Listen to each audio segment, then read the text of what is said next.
রব্বুল আলামিন বান্দাকে কাছে নেওয়ার জন্য, তার নৈকট্য অর্জনের জন্য যে সমস্ত ইবাদত বন্দেগী তিনি দিয়েছেন, করতে বলেছেন, বিশেষ করে ফরজ এবং ওয়াজিবগুলি,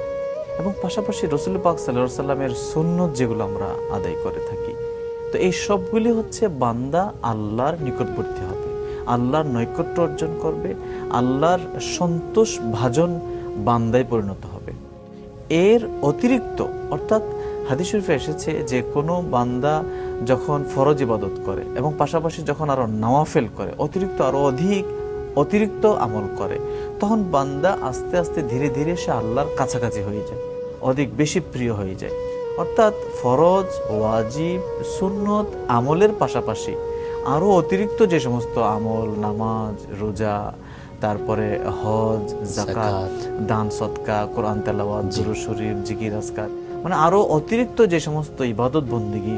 করা হয়, সেই সমস্ত ইবাদত বন্দেগী হচ্ছে নফল ইবাদত।